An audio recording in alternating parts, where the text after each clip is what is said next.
পরিশ্রম হলো আসল সফলতার চাবিকাঠি। যেসব মেয়েদের ঘরে বাইরে সব সামলাতে হয় একমাত্র তারাই জানে তাদের কতটা পরিশ্রম করতে হয়। মেয়েদের পরিশ্রম করতে বরাবর খুব একটা কষ্ট হয় না, কষ্ট হয় কথা শোনার জন্য। তো যাই হোক, আগের ভিডিওতে আমি তো শেয়ার করেছিলাম সকালে কি কি কাজ করে আমাকে পার্লারে আসতে হয়। সেই সমস্ত রিলেটেড ভিডিও যদি আমি একটা ভিডিওর মাধ্যমে দিতাম তাহলে ভিডিওটা মিনিমাম 6 থেকে 7 মিনিট হতো। তাই ভাবলাম দুভাগে ভাগ করে দিই। এখনকার মানুষের অত ধৈর্য নেই এত বড় বড় ভিডিও দেখার।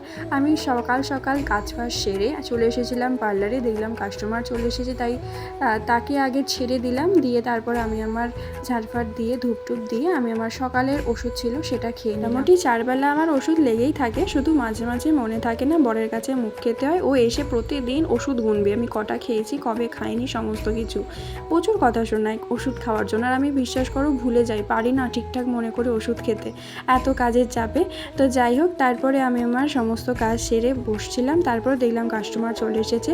সমস্ত কাজ আমি যা যা করেছি সব কিছু তো ভিডিও করা সম্ভব নয়, তাই কিছু কিছু করেছিলাম। ক্লায়েন্টকে বলেছিলাম একটু ভিডিওটা ধরে দিতে, তাই তোমাদের সাথে শেয়ার করতে পারলাম।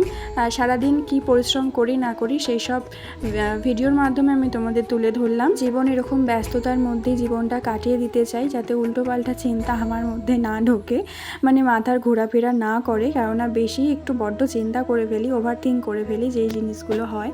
তো যাই হোক, আর আমার এই কাজগুলো তোমাদের কেমন লাগলো একটু কমেন্ট করে জানিও। পরপর আমি তোমাদের সেই দিনে যা যা কাজ করেছি সেই সমস্ত ভিডিও আমি তোমাদের সাথে শেয়ার করলাম। আর এত ভীষণ পরিমাণ গরম পড়েছে না, সহ্য করা যাচ্ছিল না। দুপুরবেলাটা প্রায় সব দোকান বন্ধ হয়ে গিয়েছিল। আর আমি কটায় বাড়ি গেছি সেটা দেখে নাও তোমরা। 4:08 এখনও আছি আমি পার্লারে। গরমে মুখে কি বেরিয়ে যাচ্ছে সব, ঠিকঠাক জল খাওয়া হচ্ছে না। এখন যাবো আমি বাড়ি গিয়ে আমি করবো লাঞ্চ, তারপর আবার আসবো আমি পার্লারে। তো যাই হোক, পুরো ভিডিওটা এত ধৈর্য নিয়ে দেখলে তার জন্য অনেক ধন্যবাদ। দেখা হচ্ছে নেক্সট ভিডিওতে। ভালো থেকো, সুস্থ থেকো।